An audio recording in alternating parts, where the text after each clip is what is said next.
chicas y chicos, ¿cómo están el día de hoy? Bienvenidos una vez más a mi canal. Mi nombre es Angie y el día de hoy estaremos reaccionando al episodio 2 de Naughty Babe. Esta semana voy a tratar de subir 2 episodios para poder avanzar un poco rápido y ponernos al día con esto. El episodio pasado tuvimos a Hyeji teniendo un accidente y perdiendo la memoria. Claro que en los adelantos se veía que en este episodio al parecer ya la va a recuperar, o sea, va a durar poco ese lapso en el que no recuerda nada. Por ahí me aclararon en los comentarios que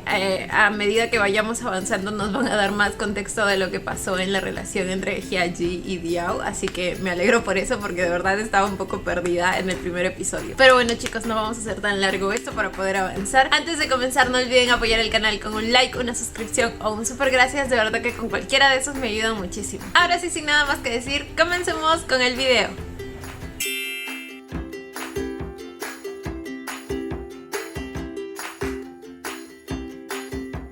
หมอขอตรวจหน่อยนะคะขออนุญาตค่ะ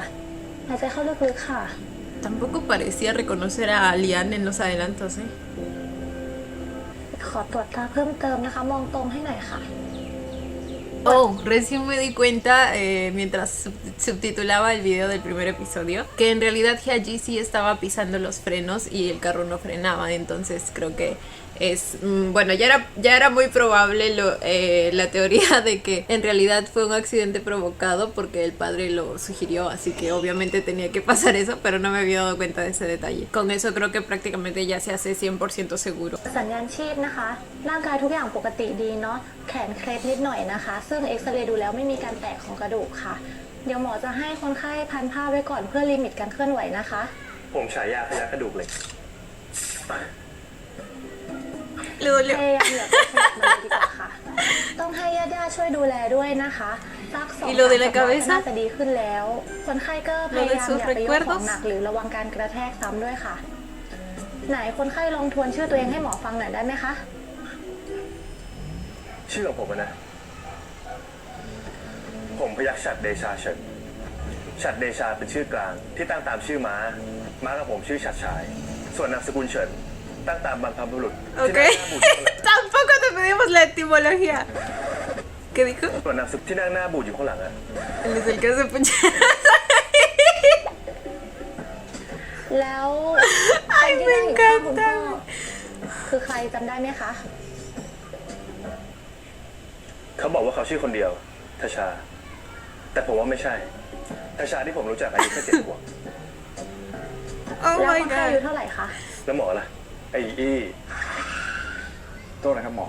นี่แกอายุ32แล้วนะแล้วนี่น้องคนเดียวคู่มั่นของแกทำไมจำไม่ได้คู่มั่นอะไรมาตั้งแต่อย่ามาคนไข้จำได้ไหมคะว่าก่อนเกิดเหตุการณ์คนไข้ทำอะไรหรือกำลังจะไปที่ไหน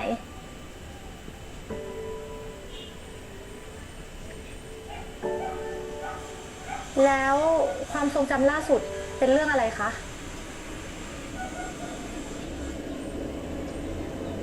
No me digan que recuerda lo del accidente de... Lo del tigre. จำไม่ได้จำปาได้จำมาได้แต่นึกเหตุการณ์ไม่ออกผลตรวจเบื้องต้นจากการวินิจฉัยร่างกายก็ปกตินะคะแต่เนื่องจากคนไข้สลบไปแล้วฟื้นขึ้นมาจำเหตุการณ์ไม่ได้แถมยังจำคนนี้เป็นเด็กอายุ7 ขวบอีกงั้นหมอขอส่งปรึกษาศัลยแพทย์ระบบประสาท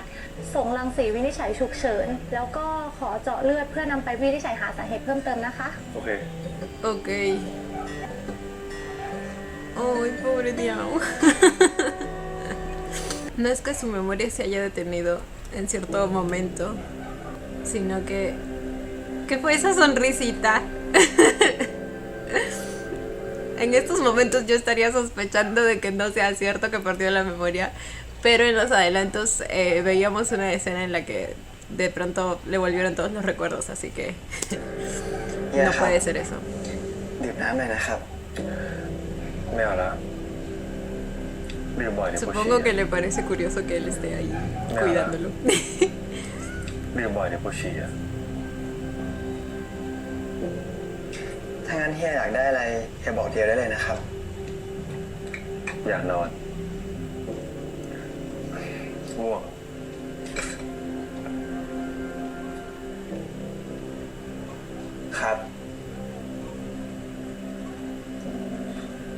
ไม่ต้องอยู่เฝ้าก็ได้นะ ไม่หนีไปไหนหรอกกาดของป้าอยู่เต็มไปหมดเผื่อว่านายมีธุระอย่างอื่นต้องไปทำนะ Oh my god ไม่เป็นไรครับ เดี๋ยวอยู่ได้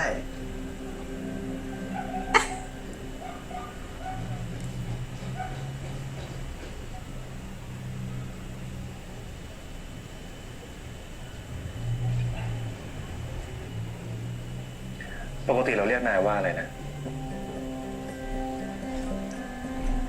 คุณ Creo que ya le gusta ว่าอะไรนะ nuevamente. Oh, eso quiere decir que su amor es real. คุณ นาย เธอ น้อง น้องครับเฮียเรียกเดียวว่าน้องเดียว แล้วก็เรียกตัวเองว่าเฮียครับ เหรอ Oh. แล้วเราไม่ Ay,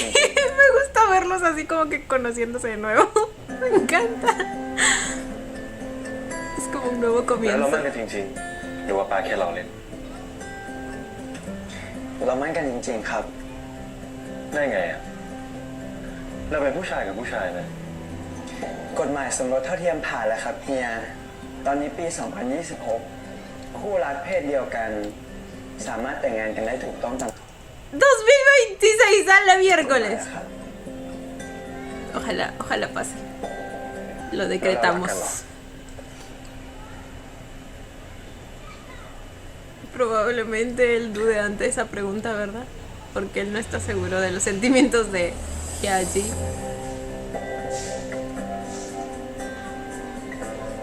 ยังหมายถึงเรามั่นกันตอนไหน มั่นตั้งแต่เมื่อไหร่ เรามั่นกันประมาณ 3 ปีแล้วครับ 3 ปี แล้วทำไมเรายังไม่แต่งงานกันอยู่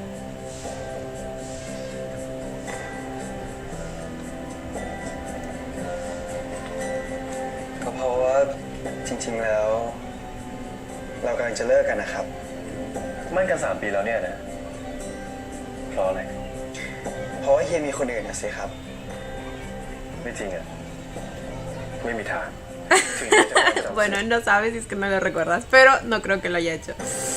ถึงเฮียจะความจำเสื่อม แต่เฮียก็ไม่มีวันลืมคำสอนของป้าที่สอนให้เฮียรักคนเดียว Espera, สอนให้เฮียรักเดียว no. ใจเดียว ซื่อสัตย์เฮียไม่มีวันลืม Oh, eso suena muy... A ver, yo sé cómo lo está tomando Diao, porque sabemos que sus inseguridades nacen precisamente a partir de eso, de que tiene miedo de que solo lo haga porque se lo dijo su padre. ที่สอนให้เฮียรักคนเดียว Y luego le dice eso. สอนให้เฮียรักเดียวใจเดียว ซื่อสัตย์เฮียไม่มีวันลืมแน่นอน เฮียไม่ได้ลืมหรอกครับ แต่เฮียดื้อไม่ยอมฟังที่ป้าสอน เฮียเนี่ยนะดื้อ ใช่ครับ ไม่จริงจำไม่ได้ Así que él sigue เฮีย creyendo que จำ lo ไม่ได้ engaña. ครับงั้นเฮียต้องเชื่อเดียวสิครับเฮียบอกเลิกเดียว และเฮียก็มีคนอื่น Pero nunca สัก hablaron. พัก แล้วตอนนี้ยังไม่ไปหรอ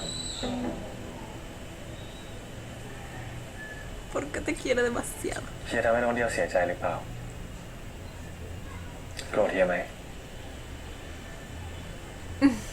Probablemente ahora mismo ya no. ก็คงต้องโกรธอยู่แล้วนะเพราะว่าเฮียจำไม่ได้ แต่ถ้าเฮียเคยทำอะไรให้น้องเดียวเสียใจ เฮียขอโทษนะ น้องเดียวจะเกลียดเฮียก็ได้ เฮียไม่เข้าใจตัวเองเลยจริงๆ ว่าเฮียทำแบบนั้นไปได้ไง นี่คิดภาพน้องเดียวเป็นเด็ก7 ขวบแล้ว บ้าไปแล้ว แต่เดียวไม่ใช่เด็ก7 ขวบแล้วนะครับ เดียวอายุ 25 แล้วนะครับ ก็ยังเหมือนเดิมอยู่นะ ในเฮียบอกว่าจะนอนไงครับ เดี๋ยวให้เฮียนอนก่อนนะครับ เดี๋ยวว่าจะไปหาอะไรกินนะ Oh, al menos ya aceptó que es... o sea, ya aceptó el hecho de que es su Diao de cuando tenía 7 años. Que es el mismo, es la misma persona. เดียว Lian. ไปอี้เป็นไงบ้าง เฮียดีขึ้นแล้วครับ แต่ว่าเฮียความดันเสื่อม จริงเหรอ เสื่อมยังไง พี่เหรียญเข้าไปดูเองดีกว่าครับ เดี๋ยวก็อธิบายไม่ถูกเหมือนกัน เฮียเข้าไปดูเฮียอี้ก่อนเลยครับ เดี๋ยวเกื้อขอคุยกับคนเดียวแป๊บนึง Uy, el encuentro. Ese encuentro que no va a resultar bien al parecer. โอเคปะวะ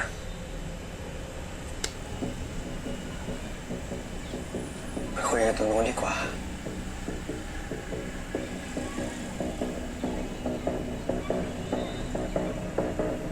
Porque la tensión. ขนาดนั้นเลยเหรอวะ น่ากลัวจังวะ เพื่อต้องเห็นสายตาที่เฮียมองเดียว มันแบงค์มันเหมือนสายตา ที่มองคนไม่รู้จักอะ มึงอย่าเพิ่งคิดมากดิ เดี๋ยวเฮียก็หาย แล้วถ้าเฮียไม่หายอะถ้าเฮียลืมเดียวไปตลอดชีวิตอะ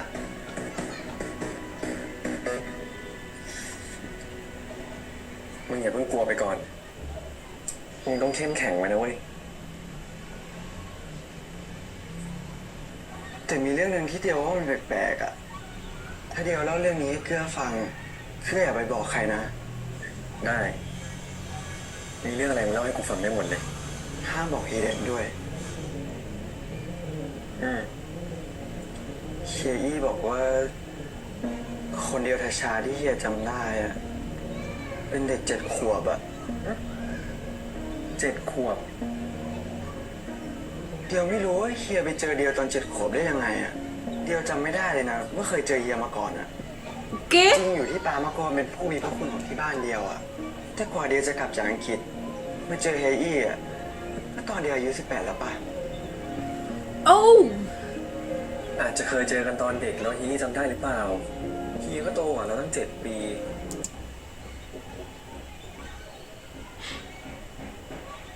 Entonces... No, esperen, ya me confundí. Estoy muy confundida. Entonces... Diao no sabe que Hyaji lo conoce desde antes. Lo del tigre pasó cuando él tenía 7 años, ¿cierto? Entonces, Diao no sabe eso. No sabe esa parte de la historia. แล้วมึงห้ามไม่ให้กูบอกคนอื่นทำไมเนี่ย ทำไมมึงไม่ถามเฮียอี้หรือพวกผู้ใหญ่ไปเลยตรงๆวะ ไม่รู้ดิ เดียวรู้สึกแปลกๆอะเหมือนเดียวไม่เคยรู้เรื่องนี้มาก่อนเลยอะบางทีเรื่องเนี้ยอาจจะอธิบายหลายๆอย่างระหว่างความสัมพันธ์ของเฮียกับเดียวก็ได้ หรือมันจะเป็นเหตุผลที่ทำให้เรา2 คนต้องแต่งงานกัน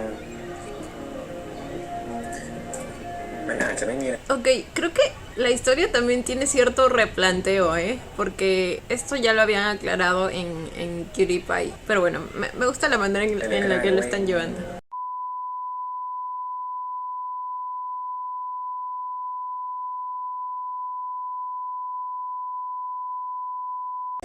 ค่ะได้ค่ะ จะมาขังกูไว้ เตรียมยาเข้าห้องสิ ลงไป Es la habitación de Hyaji. ปล่อยปล่อยปล่อย Empezaron a pelear de la nada. ปล่อยปล่อยกูด้วยปล่อยปล่อยอยู่นิ่งปล่อยปล่อย Se volvió loco.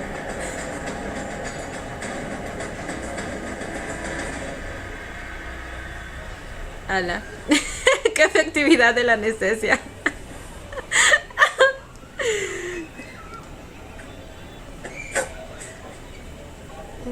Dios.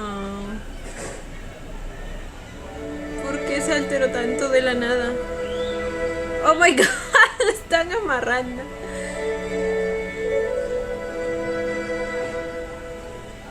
Me pregunto si realmente fue de la nada o algún tema en específico que estaba hablando con Liang lo puso así. Probablemente sea eso, ¿verdad?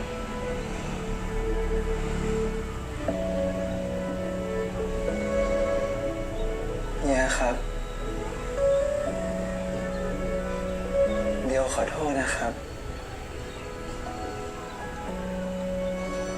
ที่เฮียต้องเป็นแบบเนี้ยก็เพราะว่าเดียวเองอะ Oh, no. Al final resulta que no. Fue provocado. Así que iba a pasar en cualquier momento. Pero pues sí debiste haber conversado antes con él.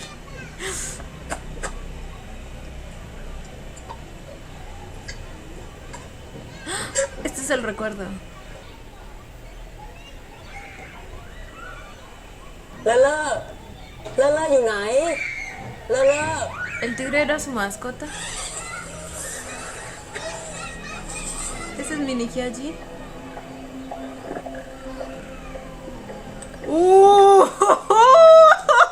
Sí nos dieron la escena con el tigre. Me encanta. Oh my god, se nota que sí hay, pero... Bro, el esfuerzo, nunca se habían preocupado tanto por mí. O sea...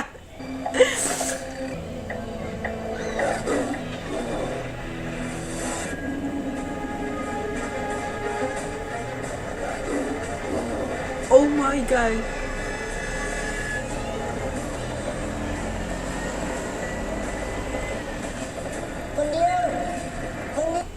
¿Por qué había sangre? ¿A quién mordió?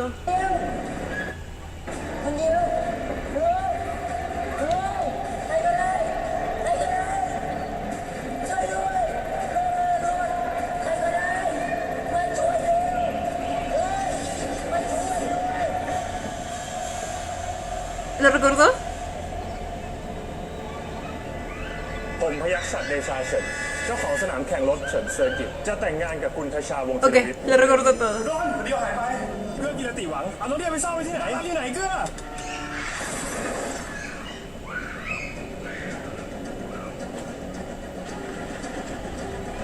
เจอแล้วครับนาย คุณชาซื้อตั๋วเครื่องบิน Ay, no, no me digan que...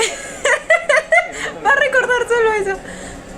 คนเดียว Iba a pensar que se está yendo. De nuevo. Yo les dije. Menos mal lo amarraron, ¿eh? ปล่อยกูปล่อยกูบอกให้ปล่อยกูไง Tranquilo. Tranquilo, ya está ถ้า bien. กูหลุดออกไปได้กูบอกพวกมึงตายแน่ Oh my god. No lo van a... Pero... Ok, entiendo que tengan miedo porque pues... ผมยังโอเคแล้วป่ะ Que allí en ese estado sí tiene miedo. Digo, sí da miedo. โทรศัพท์กูอยู่ไหนกูจะใช้โทรศัพท์อยู่ที่คุณอ้นเลขาของคุณพยัคฆ์เหรอครับกูรู้ว่าอ้นคือใครไปตามคุณอ้นมาเดี๋ยวนี้ En este estado... ครับนายคนเดียวอยู่ไหน คนเดียวไปถึงไหนแล้ว คุณเดชาเพิ่งกลับไปเมื่อตอน4 ทุ่มครับ บอกว่าจะไปดูคุณหมาน้องที่บ้าน เดี๋ยวจะกลับมาตอนเช้าครับ คนเดียวไม่ได้ไปสวิตเซอร์แลนด์เหรอ คุณเดชาไม่ได้ไปไหนนะครับอยู่ในคุณพยัคฆ์แต่แรก Ahora borro cassette en los últimos días. ครับเพิ่งจะกลับไปไม่กี่ชั่วโมงนี่เอง คุณพยัคฆ์ก็เจอคุณเดชาแล้วนี่ครับ เจอเมื่อไหร่ ตั้งแต่เมื่อเช้าครับ นายตื่นขึ้นมาก็เจอคุณชาเลย ทำไมผมจำอะไรไม่ได้เลย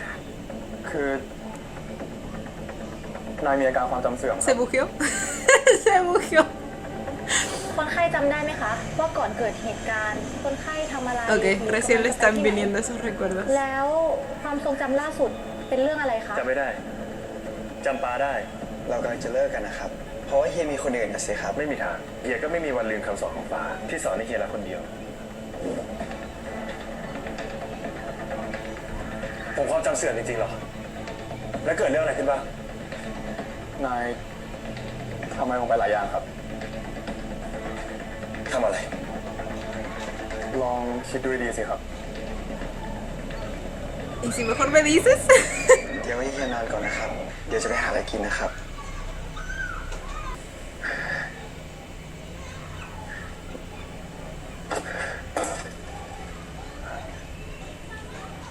Intento escribir con la izquierda.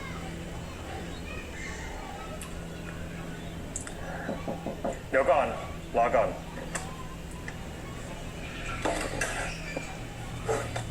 Ahí es cuando entró. เป็นยังไงบ้าง Ok, vamos a ver lo que pasó. ผมบอกให้รอก่อนไง ความจำ ¿Cómo que señor? เป็นสุภาพเลยนะ Tampoco lo recuerda él. แม้แต่กูมึงก็จำไม่ได้หรอถอยใจว่ะสนิทกันหรอ สนิทกันมาก เรียกได้ว่ามีความสัมพันธ์แบบลึกซึ้ง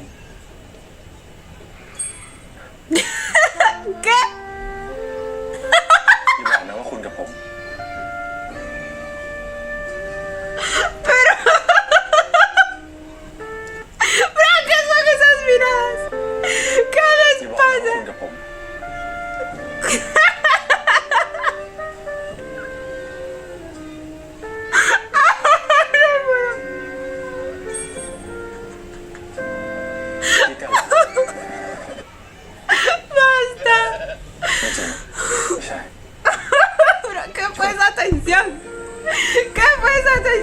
กันเหรอ ไม่จริงไม่ใช่ คนเดียวอยู่ไหนจำคนเดียวได้หรือเปล่าเปล่าเพราะนอกจากปาแล้ว ก็มีแค่คนเดียวที่ผมรู้จัก คนเดียวอยู่กับหนูเกื้อข้างนอก ¿Y quién es Nuclea? หนูเกื้อคือใคร ที่รักกูไง ¡Ay, mi vida! ¡Los tiene de fondo de pantalla! Me encanta. หนูเกื้อคือใคร ที่รักกูไง ที่รัก Todo orgulloso mostrando al novio y la foto de su boda. กูแต่งงานกับหนูเกื้อมา3 ปีกว่าแล้ว หนูเกื้อเป็นเพื่อนสนิทของคนเดียว ส่วนมึงเป็นเพื่อนสนิทของกู กูชื่อเหรียญ เป็นเจ้าของน้ำดื่มตากิเลนที่มึงดื่มนะ น้ำดื่ม Ay, no me había dado cuenta. Que la marca de agua que estaba bebiendo era aquí. เหรียญ มึงเริ่มนึกออกแล้วใช่ปะ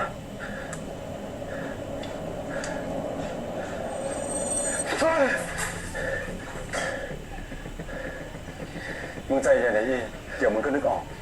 เรากำลังจะเลิกกันนะครับ เรามั่นกันประมาณ4 ปีแล้ว เพราะว่าเฮียมีคนอื่น แกทำไมจับไม่ได้ นึกไม่ออกเลยใจเย็นอยู่ไอ้ยี่มึงค่อยนึก Por eso se alteró. เป็นเฮียอะไรวะเนี่ย นึกอะไรไม่ออกเลย มึงจะไปไหน มึงนั่งตรงนี้ก่อน Oh my god.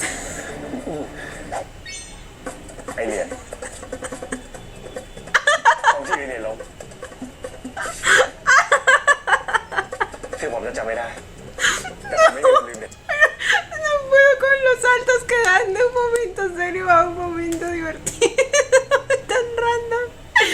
¡Ah! Me encanta. คือผมจะจำไม่ได้ แต่ผมไม่มีวันลืมเด็ดขาดคุณเหรียญก็คงจำไม่ลืมเหมือนกันครับ ดี ให้มาโดนซะบ้าง แล้วหลังจากนั้นเกิดอะไรขึ้นบ้าง ผมจำอะไรไม่ได้เลยเฮ้ยเจ็บ ¿Te atrevas? No te atrevas. ลงไป ให้ขวากูจะไล่ออกให้หมด ผมได้รับคำสั่งจากท่านมาก่อนห้ามไม่ให้คุณพยักออกไปไหนทั้งนั้นครับ ช่างปาดิ จะมาขังกูไว้ที่นี่ได้ไงปาไม่ใช่ตำรวจ คนไข้อารวาสขอพยาบาลที่ห้องด้วยครับปล่อยด้วยปล่อยโอ๊ยไอ้ปล่อยปล่อยปล่อย Y así es como terminamos en esto. นี่ปล่อยปล่อย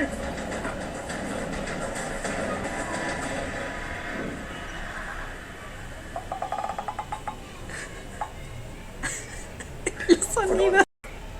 ตามผมเข้าไปอยู่ในห้อง Ese guardia está guapo, ¿eh? Nada más digo. รอข้างนอก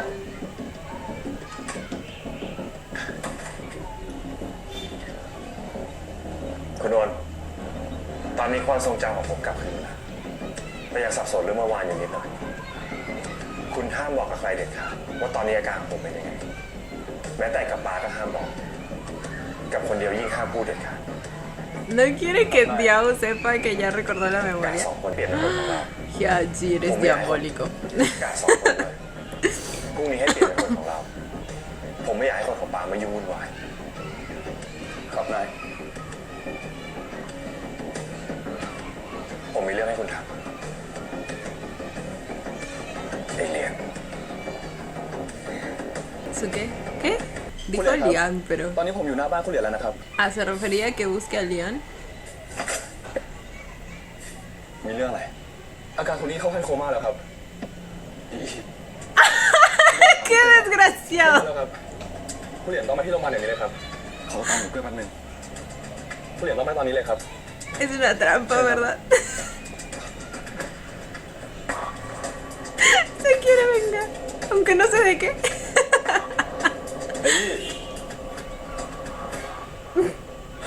Y lo trajo en pijama. Ay, no puedo con estos dos. Cómo lo miraba de pies a cabeza. Hijo de pucha. มึงเป็นห่วงกูขนาดนี้เลยเหรอ ถึงได้ใส่ชุดนอนมัน กูมีเรื่องให้มึงช่วย จะให้กูช่วย มึงขอโทษกูก่อนไหม มึงนั่งตรงนี้ก่อน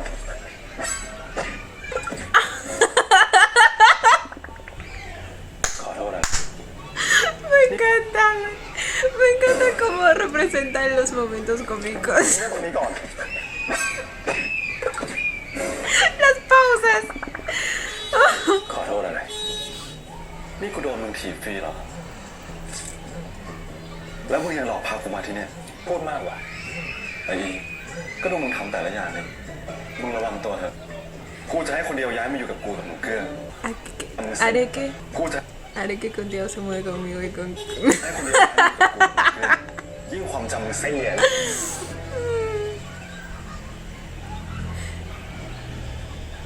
ความทรงจำมึงกลับมาหมดแล้วสินะ มึงจะให้คนเดียวไปอยู่กับมึงกับหนูเกลือ มึงลองให้กูชวนหนูเกลือมาอยู่กับกูคนเดียวไหมล่ะ แล้วมารอดูกันว่าหนูเกลือจะอยู่กับมึงหรือจะอยู่กับคนเดียวมากกว่ากัน ก็ไม่แน่ มึงตอนนี้ไม่เหมือนมึงคนก่อนหน้านี้ไอ้อี้คนที่มึงจำไม่ได้ ทั้งใจดี น่ารัก พูดเพราะ เป็นมิตรสุด กูเนี่ยนะเป็นมิตร ๆดูมึงตอนนี้สิ มึงเอาอะไรมามั่นใจที่คนเดียวจะยังอยู่กับมึง Esperen, ¿qué? กูเนี่ยนะเป็นมิตร Entonces Leanne también se ha dado cuenta del cambio que ha tenido Hyeji, o se refiere a esta última etapa post accidente. กูขอโทษ Estos dos usando la debilidad del otro. Nunu, digo, Ka y Dia.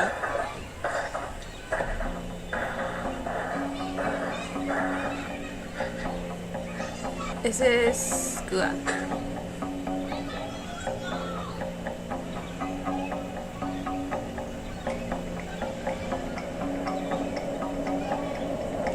คุณอ้นมีอะไรหรือเปล่าครับ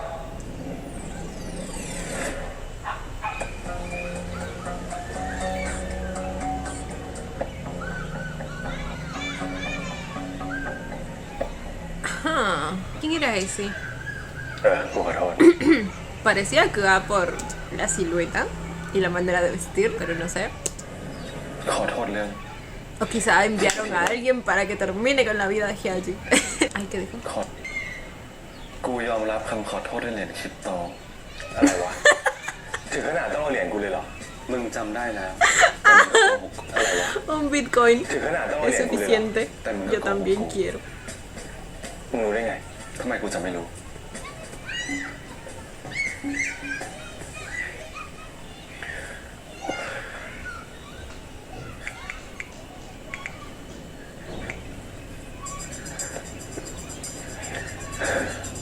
เรียบร้อย Realmente le dio una no sé si una, pero le dio criptomonedas. apology accepted แล้วมึงไม่ชอบ Estos dos, güey. Estos dos. apology accepted แล้วมึงมีเรื่องอะไร Apology accepted. คนเดียวบอกกูว่าจะเลิกกับกู เพราะว่ากูมีคนอื่นวะ เอามาจากไหน นั่นสิจากที่รักมึงหรือเปล่า มึงอย่าพลาดพิงที่รักกู เดี๋ยวสืบดูก็รู้ Ellos en el mood de cada uno de ellos es no te metas con mis chiquis triquis. จากที่รัก Ay, Dios mío. มึงอย่าพลาดพิงที่รักกู เดี๋ยวสืบดูก็รู้ แต่ที่กูสงสัยคือ เพราะอะไรทำไมคนอื่นถึงต้องโกหกกู บอกว่ากูมีคนอื่น หรือว่ามีอะไรมากกว่านั้น แล้วทำไมมึงพากูมาที่นี่ ทั้งที่กูไม่รู้เรื่องอะไรสักอย่างเลยทำไมไม่คุยกับคนเดียวเองวะ คนอย่างคนเดียวไม่มีทางยอมบอกความจริงแน่นอน คนที่จะหนีกูไปสวิตเซอร์แลนด์แบบนี้เรียกว่าดื้อเงียบไม่มีทางยอมบอกความจริงกูแน่นอน นี่ถ้าความทรงจำกูไม่กลับมา กูคงต้องปล่อยเขาไป แล้วมึงจะทำยังไง กูจะ acting กูจะทำเป็นความจำเสื่อมตามน้ำไปก่อน แล้วมารอ Oh my god เพีย Hyeji จะมามุกไหนอีก กูรู้จัก acting coach เก่งๆให้กูช่วยติดต่อหน่อย มึงนั่นแหละที่ต้องไปเรียนนี่ไม่ใช่เวลามาล้อเล่น เพราะมึงก็ต้องทำการแสดงกับกู และมึงต้องทำให้เนียนที่สุดเพราะถ้ามึงเชื่อหนูเพื่อก็จะเชื่อตาม ไม่เอาอะกูไม่อยากโกหกคนของกู กูไม่ ¿Cómo se refiere a él como mi amor? เชื่อตาม Me encanta. ไม่เอาอะ กูไม่อยากโกหกคนของกู กูไม่ได้ให้มึงโกหกทำเป็นเข้าใจว่ากูยังความจำเสื่อมอยู่ก็ได้ Es lo mismo. ครั้งนี้กูต้องเอาชนะคนเดียวให้ได้ เรื่องแบบนี้ไม่มีแพ้ไม่มีชนะ ตอนนี้มึงไม่รู้ว่าน้องคิดอะไร น้องก็ไม่รู้ว่ามึงคิดอะไร ถ้าจะทำให้เข้าใจกันได้ กูว่ามึงต้องยอมเป็นหมาดูอย่างหมาน้องมึงดิ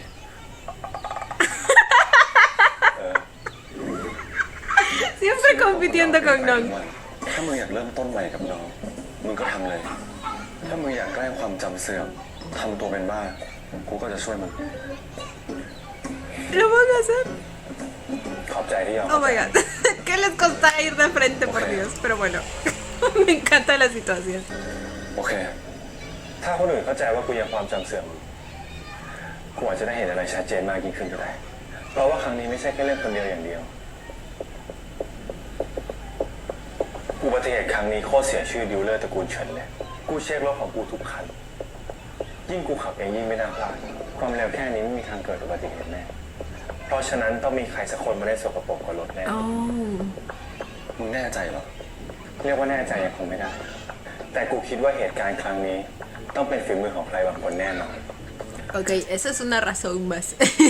importante para seguir fingiendo que perdió la memoria. En caso de que lo estén vigilando o algo, no sé. Y alguien quiera aprovecharse en algún momento de eso. Entonces él va a terminar sorprendiendo a esa otra persona. Y ahora entiendo por qué le hacían tanto énfasis a la toma de las llaves de los carros. Aunque me pregunto cómo sabían que iba a usar ese. O simplemente dañaron uno de los carros teniendo la esperanza de que algún día lo iba a usar. Sí, creo que es eso. และแต่กูคิดว่า Y justo ese día pues usó ese. ต้องเป็นฝีมือของใครบางคนแน่นอน และกูต้องรู้ให้ได้ว่ามันเป็นใคร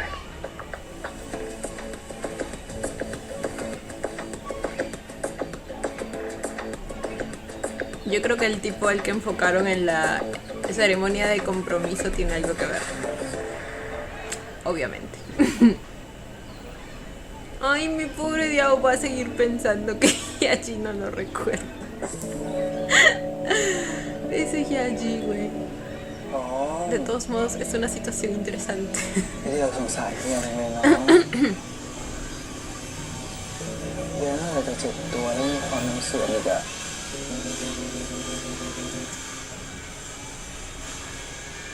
เดี๋ยวจำพี่เดียวไม่ได้ด้วยซ้ำไม่รู้ว่าจะมีวันที่เฮียกลับมาจำได้หรือเปล่า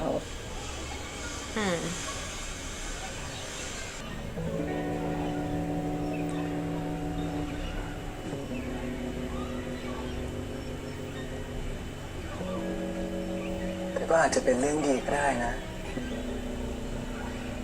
เฮียจะได้ไม่รู้สึกอะไรในวันที่พี่เดียวไม่อยู่แล้ว Aún se planea ir. Solo está esperando a que se ponga bien. เฮียจะได้ไม่ต้องเป็นห่วงมากด้วย Oh. No. ¿Qué pasó?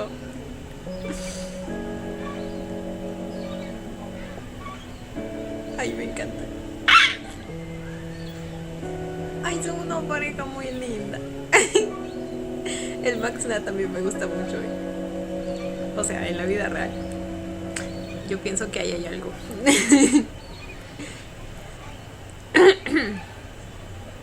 Ay, no, es una cosa tan bonita. ถ้าพี่เดียวไม่อยู่แล้ว น้องต้องฝึกลืมพี่เดียวให้ได้นะ No. ¿Cómo va a dejar a no? เผื่อวันไหนพี่เดียวกลับมารับไม่ได้ Ay, miren, si es una ternurita.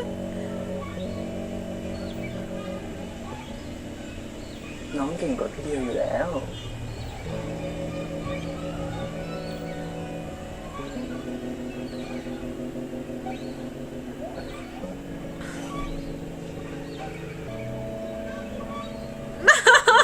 Miren cómo le da cariño.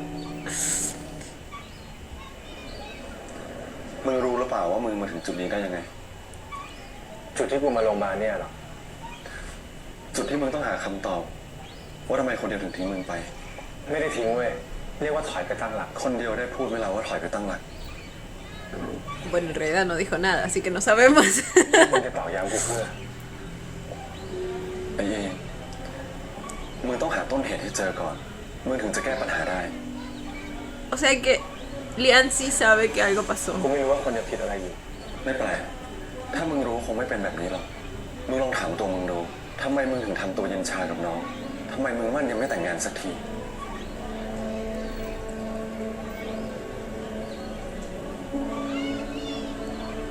มันมีเรื่องที่เกิดขึ้นในอดีตที่กู Es por lo del กูเป็น tigre. ต้นเหตุที่ทำให้คนเดียวเกือบตาย และทำให้ชีวิตของคนคนหนึ่งพังพินาศ ผมขอพาเลื่อๆออกไปเดินเล่นได้ไหม อย่าดีกว่านะครับ Ok, como les digo, al parecer es un replanteo de la historia ahí. อย่าดีกว่านะครับคุณอี้วันนี้เลื่อๆอารมณ์ไม่ค่อยดี ก็มันอยากออกไปเดินเล่นไง แต่ลุงว่า ไม่ต้องกลัวป้าออกนะ Él insistió. ไม่ต้องตามมาครับ เดี๋ยวผมจัดการเอง ครับ Ay, ay, ay. Pero qué terco el señorito. Supongo que no contaba con que Diao iba a estar ahí. เลื่ออยู่ไหน ¿Qué le había pasado a Diao después de eso? Ah, Diao perdió la memoria por eso, ออก creo, มา ¿no? เร็วๆเลื่อไปซ่อนอยู่ไหน O sea, sus เลื่อ recuerdos hasta los 7 años los perdió. Creo que era algo así. เลื่ออยู่ไหน ออกมาเร็วๆ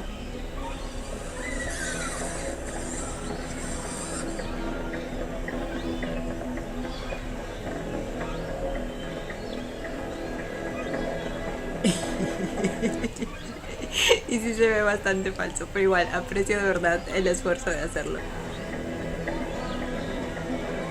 วันนี้มาหาพี่เดียว ¡Ay, mi vida! ¡No es un gatito! Sé que puede parecer un gatito, pero no es un gatito, es un animal salvaje.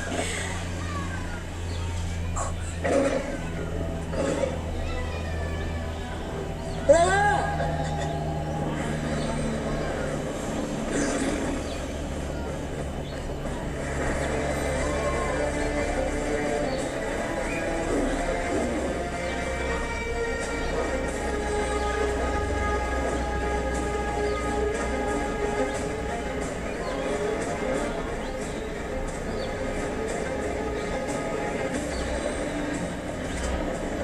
¿Y la sangre de dónde salió?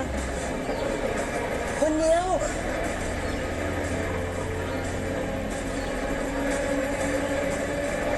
คนเดียว ¡Oh my god! เฮ้ยใครก็ได้ใครก็ได้ช่วยด้วยเร็วใครก็ได้มาช่วยเร็วเฮ้ยมาช่วยเร็ว ¡Oh my god! ใครก็ได้ช่วยด้วยมาเร็วๆมาดิเฮ้ย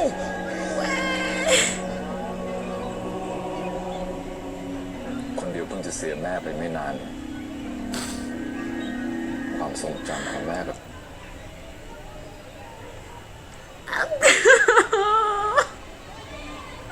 Bro, el chico se sacrificó para salvarlo. Lloro. Y por eso Hyachi se siente culpable. Por eso y por... A eso se refería con la... Como dijo, con que arruinó la vida de otra persona también. คนเดียวเพิ่งจะเสียแม่ไปไม่นาน ความทรงจำของแม่ก็แทบจะไม่เหลือละ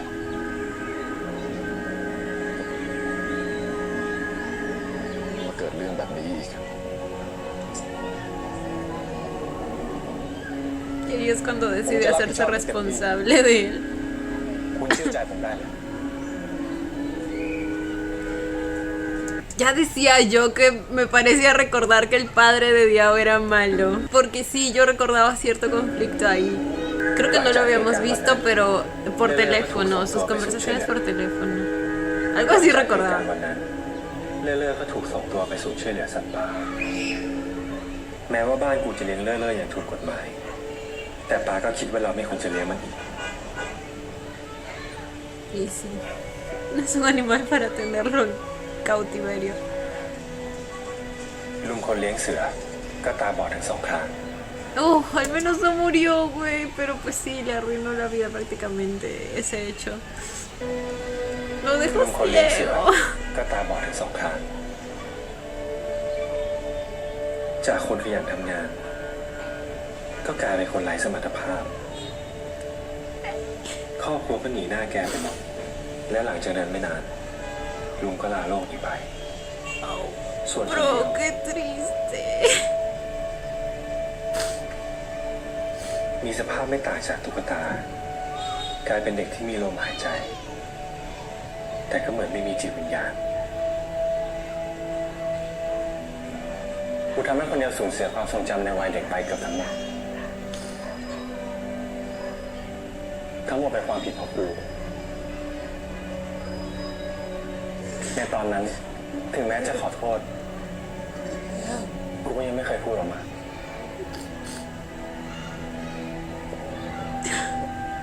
กูก็เลยต้องฝันร้ายซ้ำๆซากๆแบบนี้ Él también tiene las มันเลยทำให้กูไม่ pesadillas. กล้าที่จะเข้าใกล้คนเดียวเพราะกลัวจะทำผิดพลาดอีก ยิ่งถลำลึกกันมากขึ้นเท่าไหร่ มันยิ่งทำให้กูฝันร้ายมากกว่าเดิม ทุกครั้งที่ตื่นขึ้นมา กูรู้สึกผิดทุกครั้ง กูยังไม่มั่นใจในตัวเอง ว่าจะเป็นคนที่ทำให้น้องมีความสุขได้จริง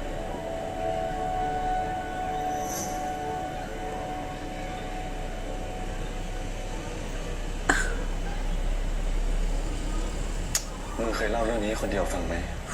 ๆอย่าว่าแต่คนเดียวเลย กูไม่เคยเล่าเรื่องนี้ให้ใครฟัง ครั้งนี้ครั้งแรก มึงควรพูดกับคนเดียวตรงๆ กูว่าน้องเขาก็โตแล้ว เขาอาจจะเข้าใจมึง เขาอาจจะเข้าใจ แต่เขาจะให้อภัยกูจริงๆเหรอวะ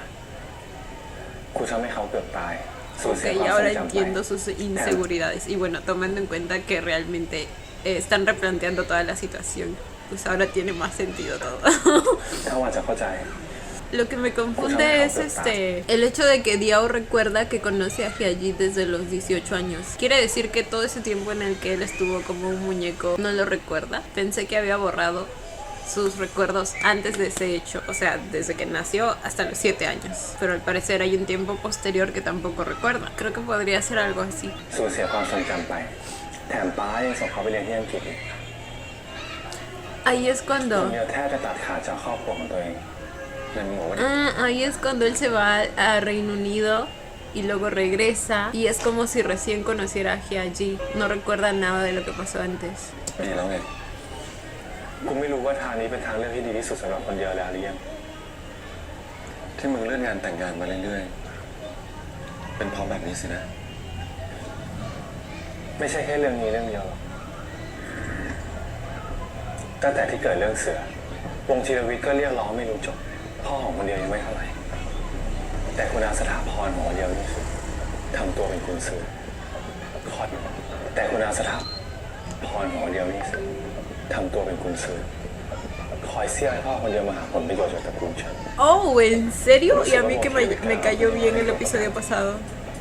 คอยบีบให้ปาทำนู่นทำนี่ให้ วันที่กูกับ Ah, น้องเดียว sí, มัน sí, กัน sí, ya me acordé que algo así pasaba ปาทำ también. นู่นทำวันที่กูกับน้องเดียวมันกันปาก็ให้วงเทเลวิเซ็นสัญญามั่นที่มีเงื่อนไขว่าถ้าไม่ได้แต่งงานกันนอกใจกัน หรือว่าแต่งงานกันเราเลิกกันภายใน5 ปีหากตระกูลเฉินเป็นฝ่ายผิดสัญญา ก็ต้องชดใช้เงินค่าสนามฟอร์มูล่าให้กับวงเทเลวิท Y él está con él. ค่าสนามฟอร์มูล่า Es su trabajador o algo. แต่ถ้าวงเทเลวิทเป็นฝ่ายผิดที่ดินนั้นก็จะตกเป็นของตระกูลฉัน O sea que están buscando que se separen. กูไม่สบายใจกับเงื่อนไขแบบนี้ Ok, o sea, quieren hacer que ellos rompan el contrato y así obtener los พยายามหา beneficios. จัดการกับเรื่องนี้อยู่ ที่ดินฟอร์มูล่าเป็นของวงธีรวิทย์งั้นเหรอ แค่ส่วนหนึ่ง แต่ไม่ใช่ทั้งหมด เขาเอาที่ดินมาให้ป้าซื้อเอาไว้ป้าก็เลยซื้อที่ดินรอบๆแล้วก็เลยพัฒนามาเป็นสนามฟอร์มูล่า เรื่องนี้เรื่องใหญ่อยู่นะ ¡Au! มีเรื่องใหญ่กว่านี้อีกกูเพิ่งนึกออกรถคันที่เกิดอุบัติเหตุ เป็นรถของคนเดียว ของขวัญลูกชายคนใหม่ของป้า Es ese mismo. แบบนี้หมายความว่าใช่ต้องมีใครสักคนที่เล่นตลกกับรถและเป้าหมายไม่ใช่กูแต่เป็นคนเดียวแล้วมึงสงสัยใคร What? นอกจากวง ¿Quiere deshacerse de su propio hijo? Excuse me. Oh no, no, no, no, la madrastra. La madrastra quiere deshacerse del hijo. Oh my god. ¡Qué bitch! แต่เป็นคนเดียวแล้วมึงสงสัย Y esperen, ใคร esperen. หมายความว่า Hay más integrantes aquí. Supongo que estos dos son hijos de ella. Y la manera en que este niño de acá también miraba a... ¿O es la madrastra o es él? และเป้าหมายไม่ใช่กู O toda la familia en general. แต่เป็นคนเดียวแล้วมึงสงสัยใคร Oh my นอกจาก god. เสียวีแล้วจะมีใคร Oh my god. คนเดียวไม่เคยมีปัญหา Sí, toda la familia. กูต้องคิดในแง่ร้ายเอาไว้ก่อน กูจะสืบหาความจริงให้ได้ เสือกมากระตุกหนวดเสือ แต่ดันโชคร้ายที่มีกูเป็นคนขับรถ กูเอารถอยู่ก็เลยไม่ตาย เพราะฉะนั้นมึงไอเหรียญ Mi cerebro está así. มึงต้องทำให้ทุกคนเข้าใจ ว่ากูความจำเสื่อมอยู่ Ok, ahora sí me gusta el plan. O sea, también me gustaba antes. Pero ahora hay más motivos, ¿me entienden? Motivos lo suficientemente fuertes. Y me encanta. หลังจากนี้ผมจัดการเองครับ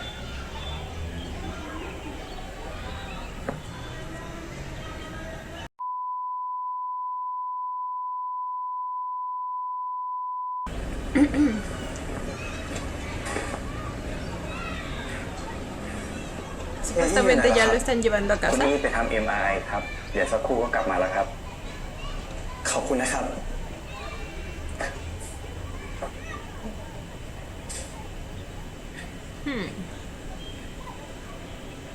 Y cierto, güey, ¿cómo no reconocí el carro? Sí, el carro era el mismo, era el rojo. La verdad no pensé que esta serie iba a tener así como que mucho trasfondo. Pero me está encantando, O sea, la historia y la manera en que el primer episodio pues ya nos daba pistas para llegar a esto. Y uno ahorita que lo escucha como que... ¿Me entienden?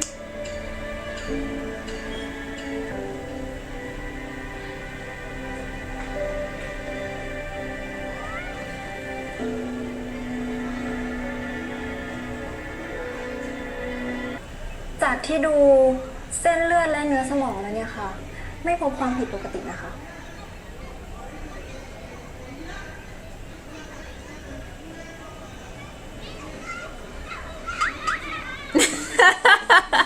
¿Y ahora cómo le hace? ผมยังจำอะไรไม่ได้เลยครับหมอ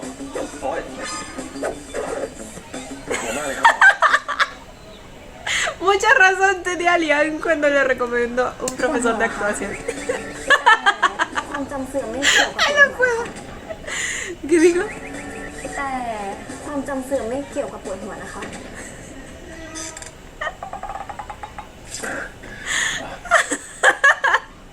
เมื่อคืนผมนอนไม่ค่อยหลับนะครับ คงเกิดจากความเครียดค่ะ งั้นเดี๋ยวหมอจะเขียนรายงานให้หมอเจ้าของไข้สั่งยาแก้ปวดให้นะคะ คุณหมอครับ แล้วความจำผมจะกลับมาเป็นเหมือนเดิมไหมครับ ตอนนี้หมอก็ยังให้คำตอบไม่ได้นะคะ เดี๋ยวหมอจะเขียนรายงานให้หมอเจ้าของไข้ตรวจเพิ่มเติมค่ะ อาจจะเป็นความจำเสื่อมเฉียบพลันแบบไม่ทราบสาเหตุ สรุปว่าผม Conveniente, dice que allí. Ya tengo cómo llamarlo. เป็นความจำเสื่อมแบบเฉียบพลันนะ ค่ะ นี่ครับ Ay, dice que allí.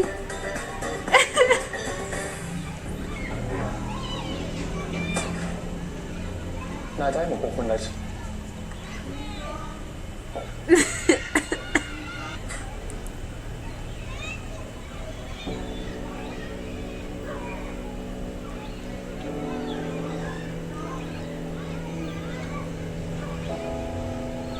Ay.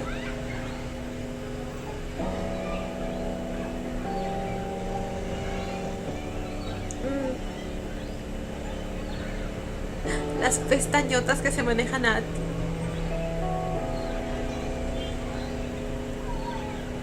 Ay, sus aretitos de corazoncitos.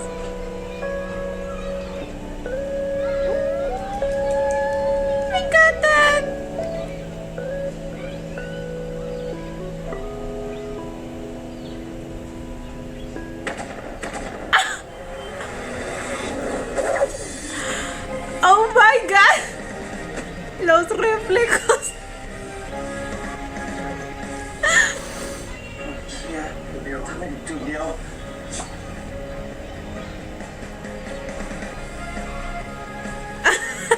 ทำอะไรอะครับ La cara de Hyaji diciendo, este chiquito sí que salva. เฮียทำอะไรอะครับ ก็จูบไปสิ Eso nos quedó claro.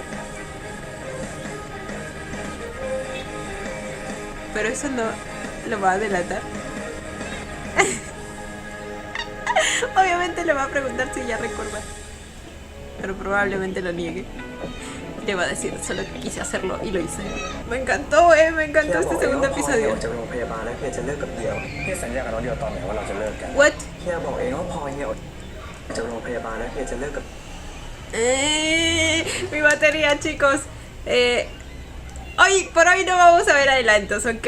Igual ya voy a ver muy próximamente el tercer episodio. Y como estamos tratando de acelerar, pues vamos de frente. En general, este episodio me encantó mucho, chicos. Siento que esta historia va a tener la profundidad y la complejidad que me gusta. Y aparte de eso, las escenas cómicas me encantan. Son lo máximo, güey. Así que definitivamente creo que la voy a disfrutar mucho. Desde ya la estoy disfrutando mucho. Como les digo, no esperaba que fuera a ser así. Esperaba una historia un poco más simple como las habituales. Pero no, me encanta, me está sorprendiendo y para bien. Ahora entiendo un poco más el contexto y las razones de Hyaji, pues para de alguna manera sentir que no merece a Diao. Creo que fue bastante fuerte lo que pasó y entiendo su sentimiento de culpabilidad o responsabilidad. Así que me gustó mucho por fin ver todo el contexto que no nos habían dado sobre su historia en el pasado.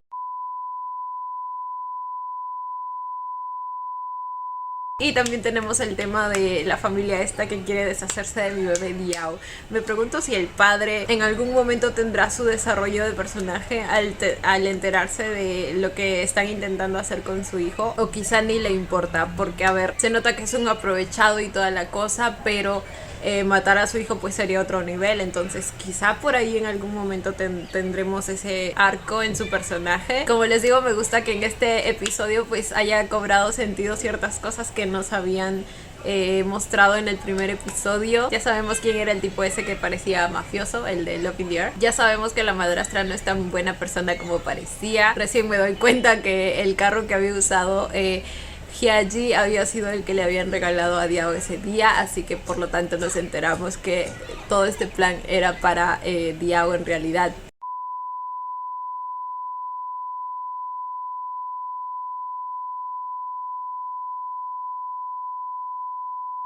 Y bueno, nada chicos, me encantó este episodio, de verdad. Fue una muy grata sorpresa para mí. Cuéntenme ustedes también qué pensaron cuando lo vieron. Y yo como siempre los estaré leyendo. Y bueno chicos, esto ha sido todo por el video de hoy. Espero que les haya gustado. No olviden darle la manita arriba y suscribirse si les gustó el video. Si les gustó mucho, ya tienen el botón del super gracias activado por si quieren colaborar con el canal. Obviamente solo si lo desean. Ya los estaré viendo en un próximo video. Bye. ¡Mua! Los quiero. No olviden seguirme en Instagram.